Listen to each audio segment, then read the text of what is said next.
Hello, Katja here, and today I have this wine box that I will make it like new. It has been a wine bottle inside it and it's beautiful black in the wooden, but I want to make it like a gift, so I will give it like a new front page or upper side. I have prepped some canvas pieces, some laces, and I will start to prep it, my background, to give it a little bit by texture. So I have the 3D gloss gel, and I have a 3D matte gel, and I will prep my my upper side of the box. I have some paper strips and the canvas pieces, and that is to give like one basic layer, and that's why I doesn't need to paint so much the box, because it's already beautifully black. So I'm doing like layering everything, my strips, and gluing everything with the 3D matte gel. And please, if you like this video, give a thumbs up and leave a comment. And yeah, subscribe if you like, and click the bell button so you don't miss any videos. So let me know what you think about this. So you see me adding these paper strips and also the canvas pieces by layering, and also these flower pieces like lacy to give. So I will leave everything for first dry.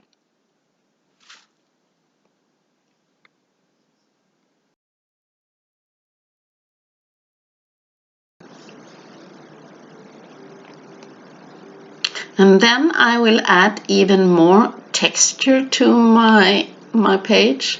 It will be like a fine texture, and I will use a 3D gloss gel and give it a texture in the stencil, the Gothic stencil, and it's beautiful, discreet text, old Gothic text, and I think it will give like a nice effect. And you can see I have added like texture more heavy in the middle and leave the edges around by two purposes: so I can close my wine box, but also to not make my upper side of the box too busy. I also have some die cuts, and I'm adding some 3D gel on these two, and adding this to give even more fine detailed texture in the background. So you don't need too much of that, but I'm adding carefully, so it will show. If you add too much of the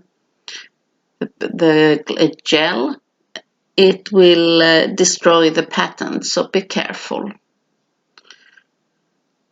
So adding everything here, like randomly composition, but you can see I have like 3 main clusters, so to not make the background too busy. Okay.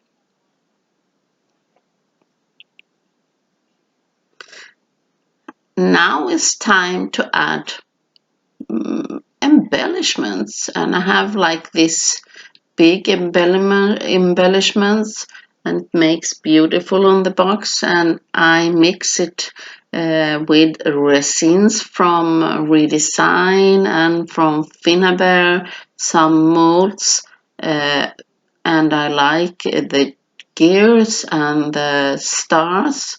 And it's so great when you have these molds that you can do how much decoration as you like. So now I try to find out like a nice composition. I don't have so much space, so it's a little bit tricky, but I try to make my main composition on the upper side to make it like around it and more heavy, and to not go all over the top.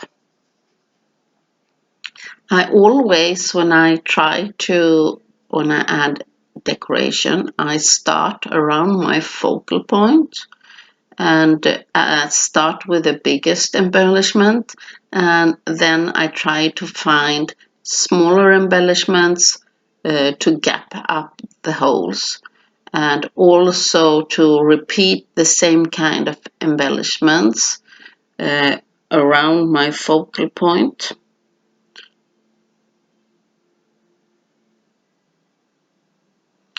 And that's to make like an interesting composition. You can try to move around, and because you have the gel, it's so easy to pick up and to change your mind during the process.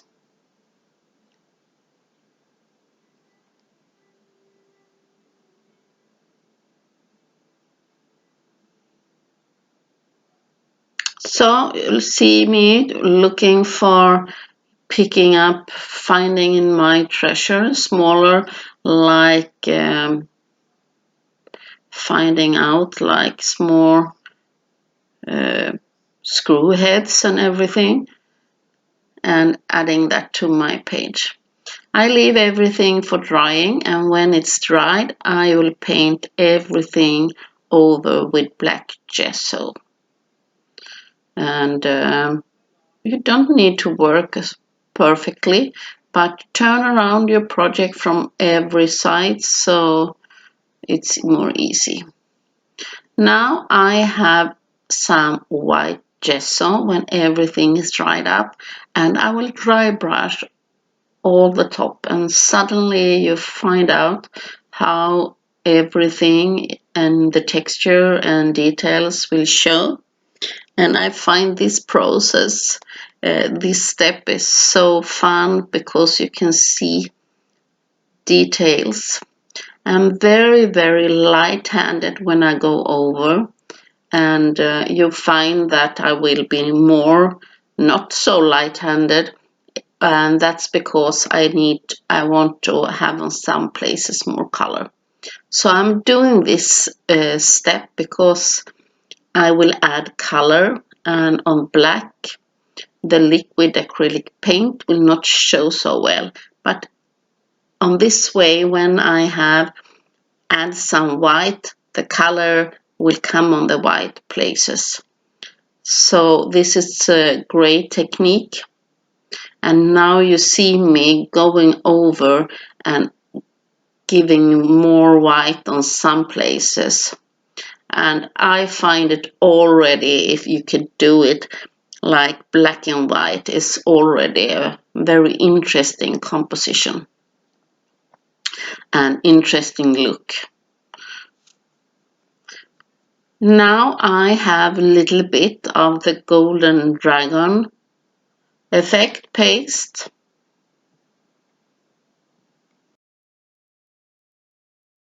And now I had, and I didn't show you so much, but I added some of the effect paste in some spots there and there. But I was changing my mind because I realized I will paint over it.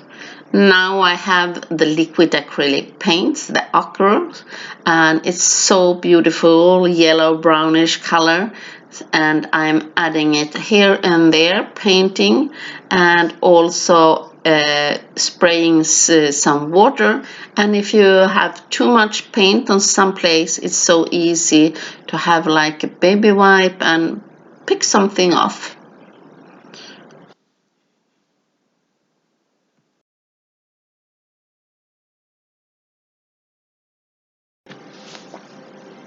Yep, to have different colors and colors nearby gets like an interesting look.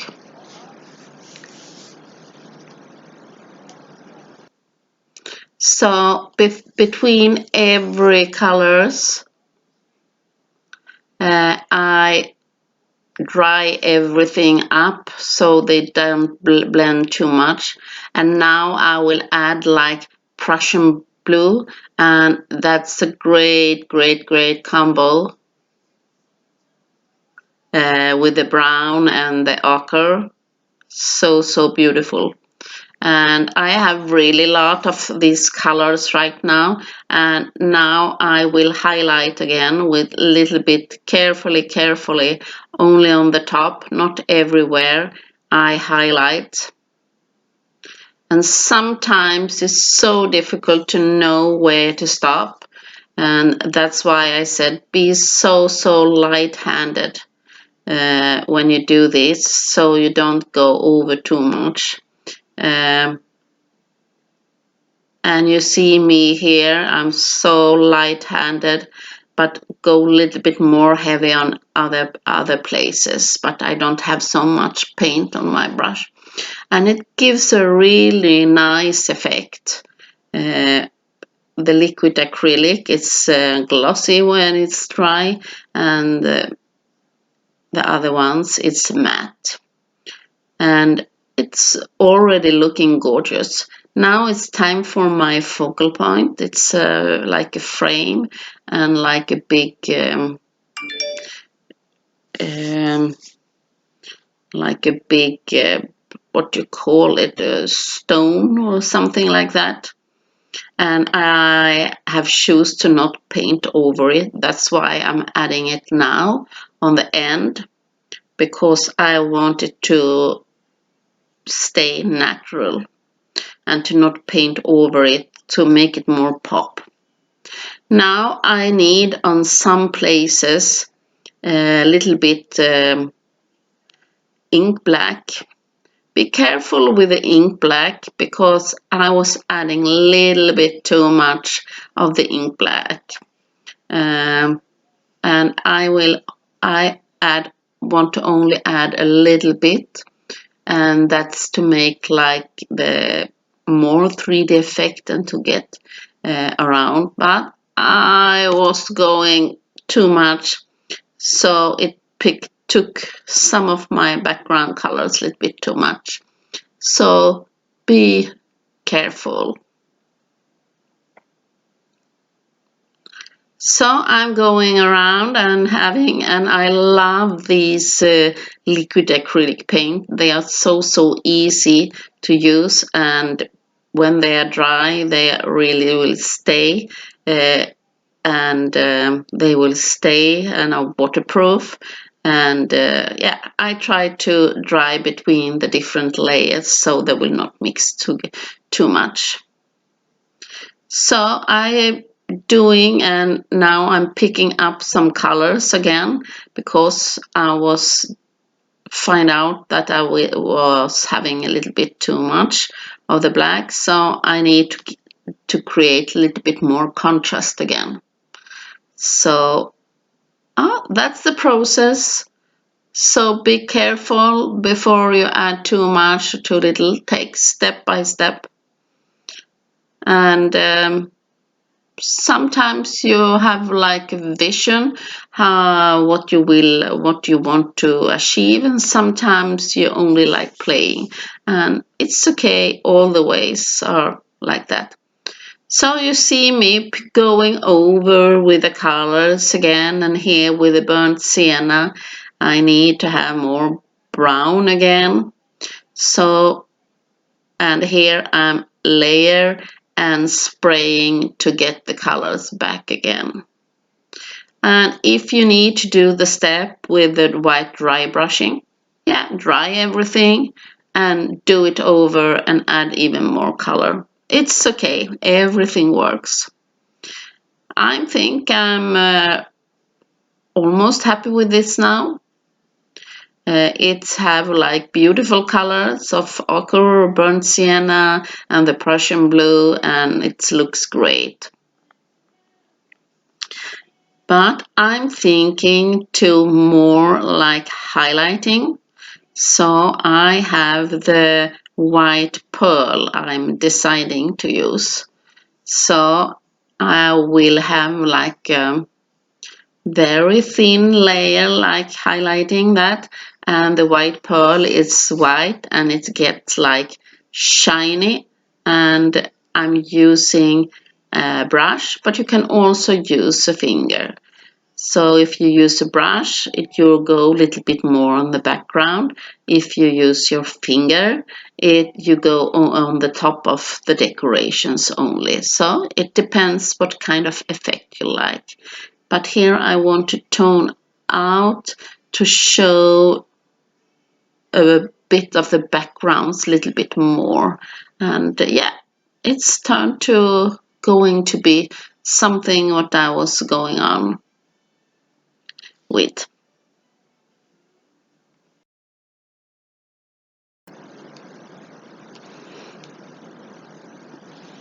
Yeah, and back again with some color.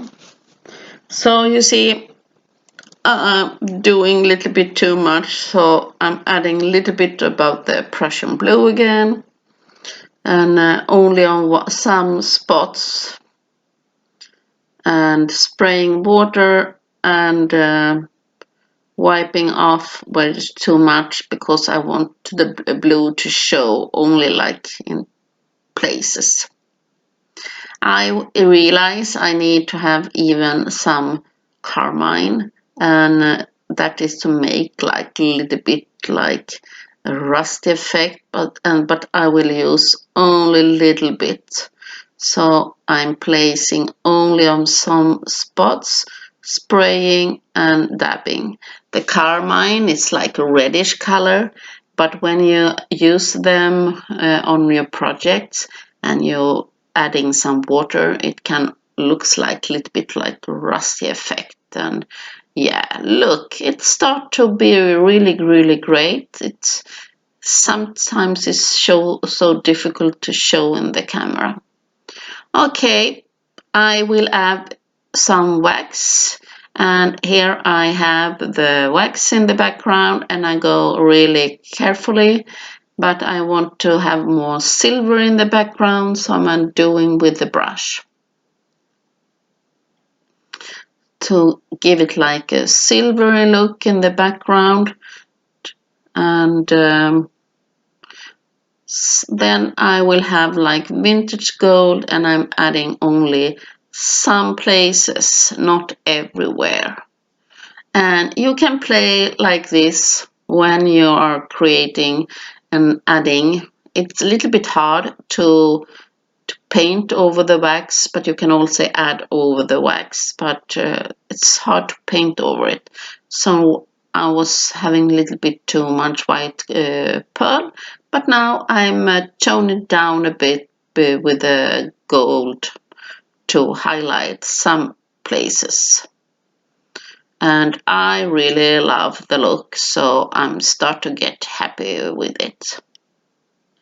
Now I'm adding the golden dragon effect paste. You remember I was adding in the beginning and I realized no, it will not show.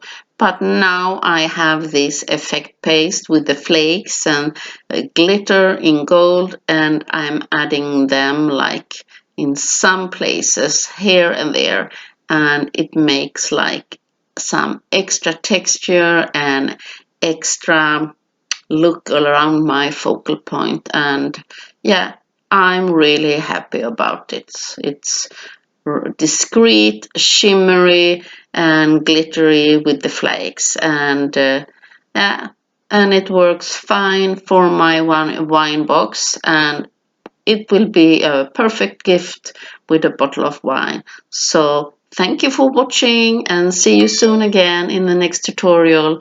Bye bye.